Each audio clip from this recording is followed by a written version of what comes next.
Il est intéressant de noter que de nombreuses familles royales médiévales étaient proches, comme celle d'aujourd'hui. Cet exemple est tiré de l'Alexiade, une chronique médiévale fascinante écrite par Anna Comnène, une princesse byzantine, à propos de son père, l'empereur Alexis Ier Comnène.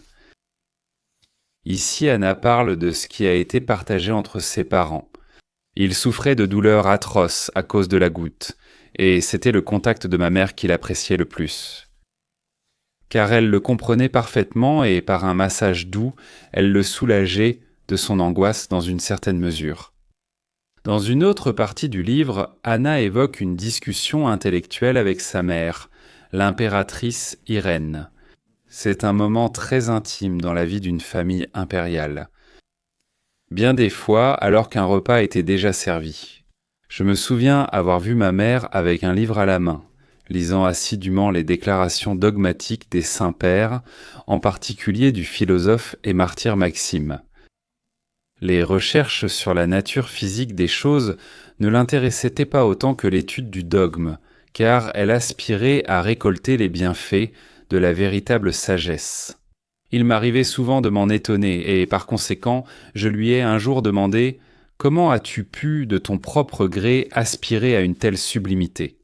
Pour ma part, je tremble et n'ose même pas prêter l'oreille à de telles choses, même dans la moindre mesure. L'écriture de cet homme, si spéculative et intellectuelle, donne le vertige au lecteur. Elle a souri. « Votre réticence est louable, j'en suis certain, répondit-elle. Pour ma part, j'aborde ces livres avec une certaine appréhension. Pourtant, je ne peux pas m'en détacher.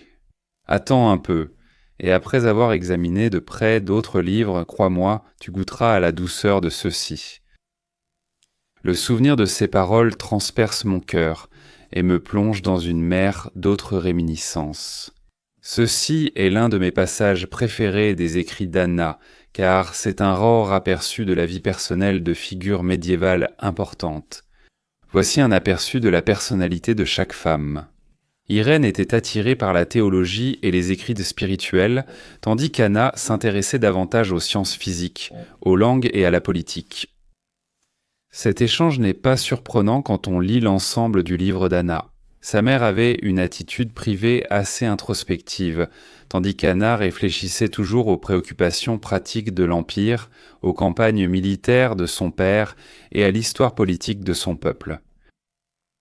Parfois, non, il est fascinant de prendre du recul et de réaliser que les gens du Moyen-Âge étaient en fait de véritables êtres humains de chair et de sang, avec leurs goûts, leurs aversions, leurs bizarreries et leurs manières personnelles. Ils n'étaient pas si différents de nous.